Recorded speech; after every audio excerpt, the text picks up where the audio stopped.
தளபதி விஜய் வந்து தமிழக வெற்றி கழகம் சொல்லி ஒரு கட்சியை வந்து தொடங்கினது வந்து எல்லாருக்கும் தெரிஞ்ச விஷயம் தான். பிப்ரவரி மாதம் தொடங்கின இந்த கட்சி வந்து ஆன்லைனில் உறுப்பினர் சேர்க்கை வந்து நடைபெற்று இருந்துச்சு. இவங்களோட நோக்கம் பார்த்தீங்கன்னா கிட்டத்தட்ட 2 கோடி பேர் இதில் வந்து இணைவாங்கன்றது எதிர்பார்ப்பு. ஸோ இது வரைக்கும் பார்த்தீங்கன்னா 70 to 75 லட்சம் பேர் தான் இதில் இணைஞ்சிருக்காங்க. ஆனால் இனி வர காலங்களில் தொடர்ச்சியாக வந்து இதில் உறுப்பினர் சேர்க்கை வந்து நடைபெற்றுருக்கும்.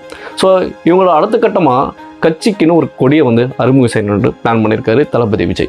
ஸோ அதுக்காக நடுவில் பார்த்திங்கன்னா நிறைய விஷயங்கள் வந்து இவங்க முன்னேற்பாடுகள்லாம் செஞ்சுட்டு இருந்தாங்க. ஸோ அதுவும் குறிப்பாக பார்த்திங்கன்னா இந்த கட்சி கொடி அறிமுக விழா வந்து ஏற்பாடு செய்யணும்னு சொல்லிட்டு நிறைய இடங்களை வந்து சூஸ் பண்ணதாக வந்து நிறைய தகவல்கள் இருந்துச்சு. ஸோ அவங்க சூஸ் பண்ண அந்த இடத்துக்கெல்லாம் வந்து சரியான பர்மிஷன் கிடைக்கல. ஸோ அதனால் வந்து அவரோட சொந்த நிலமான பனையூரில் அவங்களோட கட்சி ஆஃபீஸ்லேயே வந்து அவங்களோட கட்சி கொடிக்கான அறிமுக விழா வந்து ஏற்பாடு செய்யலாம் சொல்லிட்டு பிளான் பண்ணியிருந்தாங்க. ஸோ 2 நாளைக்கு முன்னாடி பார்த்தீங்கன்னா அவங்களோட கட்சி அலுவலகத்துக்கு முன்னாடி பார்த்தீங்கன்னா பெரிய ஒரு கம்பம் வந்து நட்டு ஒரு மஞ்சள் கலர் கொடியில் விஜயோட முகத்தை வந்து பொறிச்சு ஒரு கொடியை வந்து அறிமுகம் செஞ்சாங்க. ஆனால் இது ஒரு முன்னோட்டம் தான், ஸோ இது ஒரு ட்ரைலர் தான் அப்படி சொல்லிட்டு ஸோ அவங்க கட்சியில் இருக்க எல்லாருமே வந்து அறிவிச்சிருந்தாங்க. ஆனால் உண்மையாக இந்த கட்சிக்கான கட்சி கொடி என்னவாக இருக்கும், ஸோ என்ன மாதிரி கலரில் இந்த கட்சி கொடி இருக்கும், ஸோ இந்த கட்சி கொடியில் என்னென்ன சிம்பிள்லாம் வந்து இடம்பெற போகுதுன்னு சொல்லிட்டு நிறைய பேருக்கு நிறைய விதமான கருத்துக்கள் இருந்துச்சு. ஸோ அதெல்லாம் வந்து இன்றைக்கி உடைக்கிற மாதிரி ஸோ விஜய் அவர்களே வந்து அவங்க கட்சிக்கான கட்சி கொடியை இன்றைக்கி அறிமுகம் செஞ்சுருக்காரு. ஸோ சிவப்பு மஞ்சள் நிறத்தில் இருக்க இந்த கட்சி கொடி 2 யானைகளும் ஒரு வாகைப்பூவும் வந்து அந்த கட்சி கொடியில் வந்து இடம் பிடிச்சிருக்கு. ஸோ இந்த யானையும் இந்த வாகைப்பூவும் இந்த கட்சி கொடிக்கான இந்த நிறமும் ஸோ இதுக்கு பின்னாடி இருக்க கதையும் வந்து தானே இனி வர காலத்தில் வந்து அறிவிக்கிறேன்னு சொல்லிட்டு விஜய் வந்து சொல்லியிருக்காரு. அது மட்டும் இல்லாமல் அடுத்து அவங்களோட மாநில கூட்டம் வந்து நடக்க போகுது. வந்து இந்த கட்சி கொடிக்கான கதையை வந்து நான் சொல்கிறேன்னு சொல்லிட்டு ஷார்ட்டாக முடிச்சிட்டாரு. ஸோ அது மட்டும் இல்லாமல் இந்த கட்சி கொடி வந்து அறிமுகம் செய்யும் போது ஸோ நிறைய உறுதிமொழிகளை வந்து ஏற்றுக்கிட்டாங்க. ஸோ அந்த உறுதிமொழிகள்லாம் வந்து ஆஸ் யூஷுவல் எல்லா பார்ட்டியும் வந்து ஏற்றுக்கிற அதே உறுதிமொழிகள் தான்.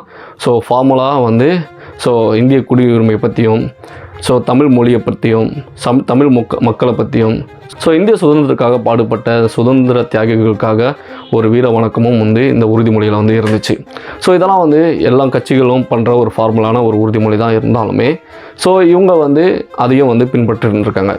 ஸோ இனி வர காலங்களில் இந்த கட்சி கொடி வந்து எந்த விதத்தில் வந்து அறிமுகம் செய்ய போகிறாங்க, ஸோ எந்தெந்த இடங்களை வந்து இதை பப்ளிஷ் பண்ண போகிறாங்க, ஸோ எந்தெந்த இடத்துல வந்து ஸோ மக்களுக்கு கொண்டு போய் சேர்க்க போகிறாங்க, ஸோ இதுக்கு பின்னாடி இருக்க கட்சி தொண்டர்களும் ஸோ அவரோட ரசிகர்களும் வந்து இந்த கொடியை வந்து எந்த அளவுக்கு கொண்டு போய் சேர்க்க போகிறாங்கன்றத நம்ம பொறுத்து வந்து தான் பார்க்கணும். இந்த கட்சி கொடி இப்போதைக்கு அறிமுகம் செய்யறதுக்கான சில பிளானும் இருக்கிறதா வந்து நிறைய பேர் சொல்கிறாங்க.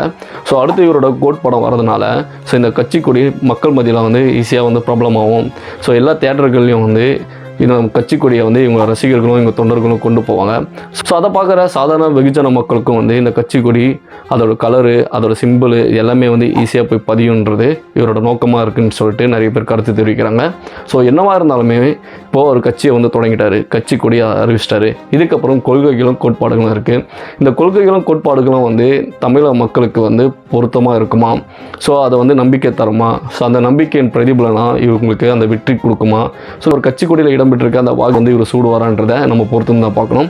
ஸோ எந்த கட்சியாக இருந்தாலும் அந்த கட்சி வந்து தொடங்கினதுக்கப்புறம் நிறைய பிரச்சனைகள் வந்து ஆளுங்கட்சி மூலியமாகவும் எதிர்கட்சி மூலியமாகவும் நடக்கும்.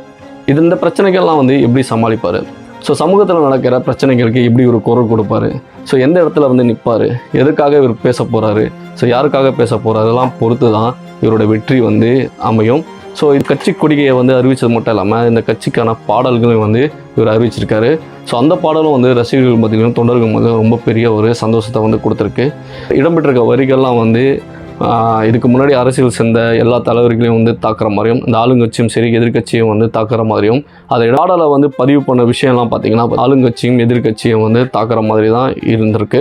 ஸோ இதுக்கெல்லாம் வந்து மற்ற கட்சிகள் வந்து இந்த மாதிரி பதில் தருவாங்க.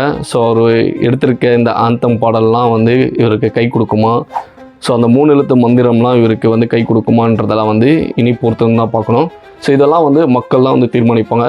ஸோ இந்த மக்கள் வந்து எந்த இடத்துல யாருக்கு ஓட்டு போடணும், ஸோ இவங்களோட கொள்கைகள் கோட்பாடுகளெல்லாம் தெரிஞ்சு இவர் எந்த மாதிரி அரசியல் வந்து முன்னெடுக்க போகிறதெல்லாம் தெரிஞ்சு ஸோ மக்கள் இதுக்கு வந்து கை கொடுப்பாங்களா, மக்கள் வந்து இந்த கட்சிக்கு வந்து ஆதரவு கொடுப்பாங்களா கொடுக்க மாட்டாங்களான்றதை பொறுத்து தான் பார்க்கணும். ஸோ இந்த கட்சி கொடியும் இந்த கட்சி கொடியில் இடம்பெற்றிருக்க அந்த சிம்பிளும் பற்றி உங்களோட கருத்து என்னன்றதை கமெண்ட் செக்ஷனில் போடுங்க. இந்த வீடியோ பிடிச்சிருந்துச்சுன்னா லைக் பண்ணுங்கள், ஷேர் பண்ணுங்கள், சப்ஸ்கிரைப் பண்ணுங்கள்.